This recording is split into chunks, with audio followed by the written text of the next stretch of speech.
When I entered law school at Seton Hall in the fall of 1984, I was lucky enough to meet a group of friends who I've kept for a lifetime. The closest were our first-year study group. All the recovering lawyers in the room know what I mean by that. These are the people who in your first year, when you're the most nervous, that you study with for all of your final exams. In my group, there were 9 of us. We've been fortunate and successful professionally. 3 have become very successful private practice lawyers in New Jersey.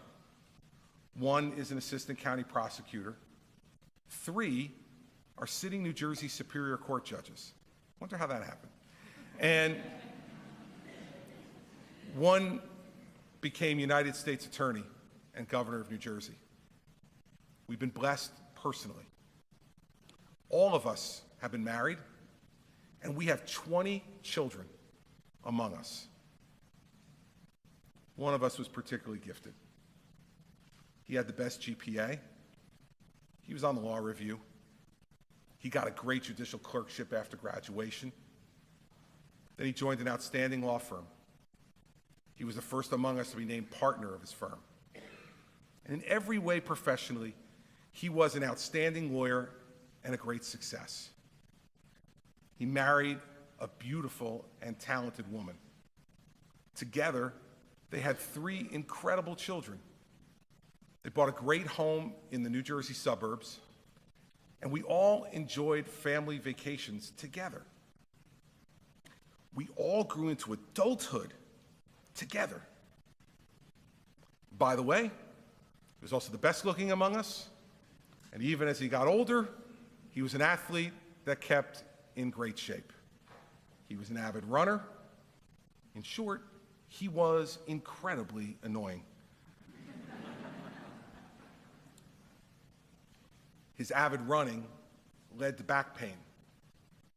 His back pain led to painkillers.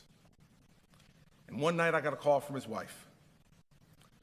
She told me that he was addicted to the pills and alcohol, and that she'd asked him to leave the house.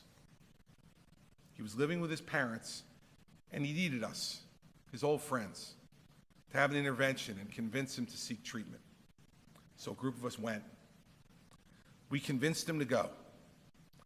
That began a nearly 10-year odyssey. Multiple attempts at sobriety, lots of counseling, lots of help and support in every way you can imagine from those old friends and others. In the process, he lost his job. He lost his license to drive. He lost his marriage. He lost his right to see his children. He lost their second home. He spent through all his money, including all that he had saved for retirement for himself and his children.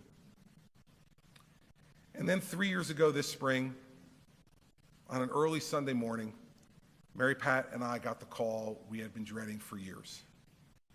Our friend had been found dead, alone in a cheap motel room with an empty bottle of Percocet and an empty quart of vodka. He was 52 years old. By every way we measure success in our society, my friend had made it.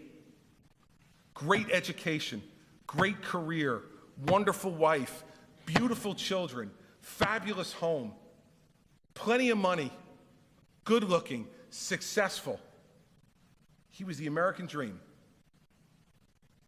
And there I sat as governor of New Jersey at his funeral with our friends who had grown into adulthood together. And we helplessly watched his family grieve his loss.